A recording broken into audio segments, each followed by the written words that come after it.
Welcome to the Dance Studio Empire podcast business series. This podcast is about building your studio empire, whatever that is for you, whether you're just getting started or striving to hit the elusive $1 million mark. This business series will give you the confidence and know-how you need to transform your studio and give you the business you've always wanted. So sit back and get ready to build your dance studio empire. Welcome back to the podcast, Dance Studio Empire. Studio owners, how are you? I am 3 days into our season back for the year. And to be honest, it's been pretty smooth. So far, so good. We've had lots and lots of trialers coming in over this week.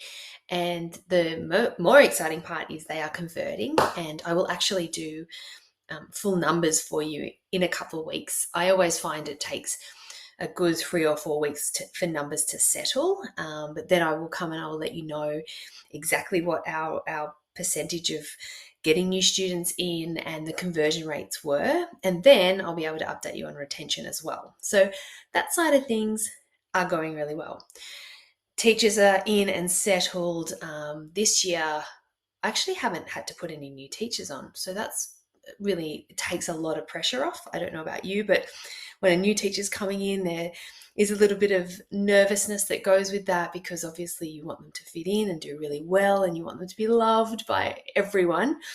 So yeah, I don't have that this year, which is quite nice. It's sort of allowing my energy to be put elsewhere in the studio. So that is excellent. But what I thought for this episode was talking to you, the studio owner, about some things that you can do to help you start the year off right. Now, most probably at this point of the year, you have actually been so busy planning and organizing to get to this part that you possibly are feeling quite tired already. Maybe you've lost a bit of your enthusiasm or your mojo because the reality is you've probably actually been going for quite a few weeks to get ready to start this new year. So I absolutely appreciate that. And that's why I thought I would go through some things that you can do that are simple, that won't cost you much money or any money at all, but just give you a little bit of, that feeling that might restore some motivation or some enthusiasm, or simply just that drive to keep going and getting through, because I can probably imagine you're running on a bit of adrenaline at the moment. But I know there are so many things to do at this point. There's also so many things that your brain will be all over at the moment. You're thinking about new students, you're thinking about the students who are returning and your staff members, and there's so many things. So what can you do for yourself to help you get through this year? All right. So as I said, this is simple. There's no pressure. Taking all the pressure away from you guys, okay? Now, the first thing you can do is get yourself a new outfit. So either a new teaching outfit, or if you don't teach, maybe just something that you wear to the studio. I just find sometimes when you turn up in fresh clothes, and it doesn't have to be expensive, of course, but there's that feeling within yourself. You turn up with a bit more confidence. And so sometimes that's all it really takes. So if you have the opportunity to hit the shops or even order online, maybe you've even got some vouchers still available, still haven't used vouchers that you got for Christmas. Utilize those. Don't let them sit in your wallet for the whole year, which is something I do often. But yeah, go out and find something fresh to wear, or maybe you want a new pair of shoes, a new pair of dance shoes, something that's funky, something that's going to stand out, but more importantly, make you feel great. That can be a big starting point for your first, couple of weeks back. So go and do that. I'm giving you permission to go and do that. Okay, next thing you can do now. No surprises here probably, but I am a massive fan of podcasts. I love podcasting and listening to podcasts as well as doing them, but I love listening to them because they just offer so many different varieties of opinions. You can choose to listen for entertainment. You can choose to listen to be educated. You can listen to podcasts that have nothing to do with our industry.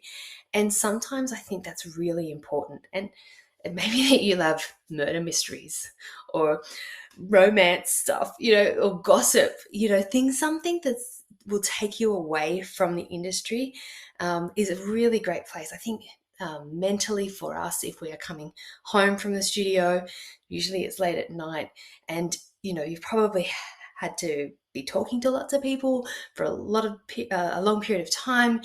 Your energy is probably drained, or maybe I'm just speaking to the introverts in the group, so this is definitely me. Having to be attentive and happy and smiling and being positive for a long period of time can be quite exhausting. So sometimes just driving home, not actually listening to music, but listening to some sort of podcast can be quite therapeutic. And then, of course, when you're feeling a lot better, you should jump onto some dance podcasts, because there are some really good ones out there. Of course, I'd like to offer mine up. So you're obviously listening to mine, but I'd love if you could share with others. That would be great as well. All right. The third thing is, so particularly for those who are still in the classroom and still teaching, searching for new music. Now, it's so good these days, having Spotify. It's so easy to find great music. Things are offered to you, with something. You might be listening to something and then it comes up with something similar and then a little bit more obscure. And then all of a sudden you're probably down a rabbit hole, which I often get to as well. But new music it's an easy thing to do to be fresh. And so I really encourage my teachers to have several playlists set so that it's not the same music every week. And I think that's important for you too, just to keep it exciting. And it keeps the surprise for the kids as well, which I think keeps their attention, which is always positive, of course. All right.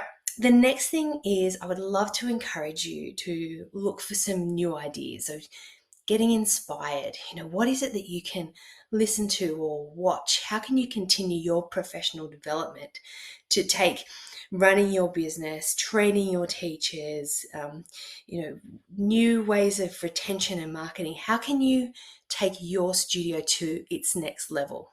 Okay. Now, right now, you've probably got so much going on that this is probably not the right time to get too involved in that.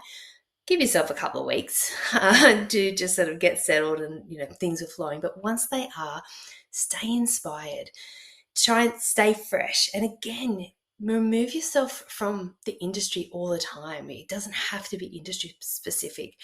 There are so many great avenues of sources of people, influencers, different pages on Facebook and Instagram that just continually inspire you and, continue to make you grow. And that's the goal. Okay, number 5. I really would love for you to commit to some new goals. Now, when you're committing to these goals, it's a great idea is to actually write them out. And then it's all well and good to have them, but do something every day. So even if it's something really tiny that is going to move you towards reaching those goals. For me, I like to do I actually have a 3-year goal plan, but then I break that down to 12 months. So within the 12 months, and then I break that down into 3 monthly sections. And so you can do it how it works for you, but then each of these, actually 4, sorry, not 3, 4 quarters of the year. Oh my gosh. So I told you it's been a big week. And each quarter, I look at each quarter as a mini project. And so it's not huge to achieve. Obviously, I want to be able to achieve it, but by keeping them as mini goals for each quarter is how I continue to move forward to eventually get to my big 3-year plan. I actually go more in depth with goal setting and things like that in our Dance Business Academy group. So if that's something that interests you, please reach out and we can have that conversation about that as well. Okay, so setting, committing to new goals, but you just have to write them out so you know that they're there, right? and keep them within eyesight so you don't forget about them. That is another point. Okay, number 6, finding some new mentors or finding some new, I say the word influencers, but I don't mean it in a negative way. I just look at it as a positive thing. So people sharing their ideas and suggestions and stuff like that. Now, these need to be people who inspire and motivate you. Okay, so not ones that make you feel bad, not ones that make you feel inadequate. I want you to find ones that lift you up, that make you want to be a better person. And you don't even have to pay them. You can just follow them. Follow them on social media. YouTube, I'm starting to get into YouTube a little bit more. That's a really good source of finding people who you can resonate with. And yeah, basically you want them to make you a better person. So have a search through, see who there is online that is resonating with you. The other suggestion with that is to actually go through and do a bit of a detox on the email lists that you're on, people that you're following online that may not be filling your cup the way that they used to. And this happens, I know for myself, like I can be totally obsessed with someone for 12 months, 18 months, and then all of a sudden I stop resonating with them. And that's totally fine. It's nothing to do with them. They're still great. But I almost get to a point where I'm developed and I've moved on to the next thing. And then I find someone else who absolutely inspires me and drives me and motivates me. And then down the track, I'm like, I feel like I'm ready to move on. And so it's a good thing to actually get rid of those people out of your feed so that there's space then for the new people to come in. So take some time, go through your email list. I don't know about you, but I have like so many emails come through from different people. I do this at the beginning of each year as well, just to clear out my inbox because it gets way too full. But yes, so give that a go. And then, of course, find the new ones and follow them for a bit. And again, you want them to make you better and make you feel better, okay? No pressure. You don't want them giving you any pressure. And then finally, the last thing that you can do is become part of our community. So Dance Studio Empire, we're on Instagram and Facebook. Now, I actually have a private Facebook group called Dance Studio Empire, and it's only for dance studio owners. And well, there are some dance teachers in there, but from now I only accept dance studio owners because the content, the topics, the conversations are for dance studio owners. And it's, again, the business side of it, but it's a space where like-minded studio owners, we get together, we share ideas, we support each other. This year there's going to be some regular live trainings going on by me, and I'd also be also would like to get some different coaches and some different influencers into the group to present as well. So it's free. You can just jump in, be part of the group, and I'd really love that. I'll leave links below in the show notes for you to join if you haven't already joined.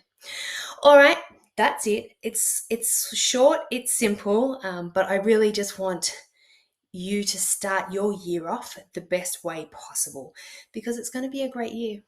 I feel it. And if already at this point you're starting to feel overwhelmed, you're starting to feel exhausted, we need to do something about that right now.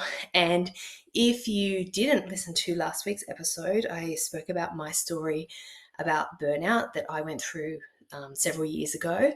And there's the reality that I never thought it would happen to me, and it did. So if you didn't listen to that episode, I think it's worth going back and listening to that. I had quite a few studio owners reach out and say that it really resonated with them. One in particular who I'm working with very closely at the moment.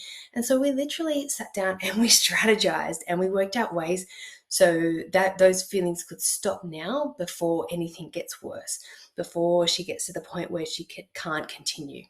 So it can be done. As I said, I really encourage you to listen to that, listen to the warning signs. If you're feeling it in your body, we need to do something about it. Anyway, I'm going to leave it there. I'm just throwing it out there, listing all those 7 things I would love for you to do to get your year started, and let me know how you go with it. All right, everyone, I'm going to leave it there, and I will catch you next week. Hey studio owner, if you are ready to have classes so full you need a waitlist, an incredible team who are exceptional with your dancers, or simply generate more revenue for your studio, then I want to invite you to join Dance Business Academy. Now, whether you are just getting started or striving to hit the elusive $1 million mark, Dance Business Academy will give you the confidence and know-how you need to transform your studio and build your dance studio empire. Just send me an email to info@danceteachercentral.com and I'll send you through the details.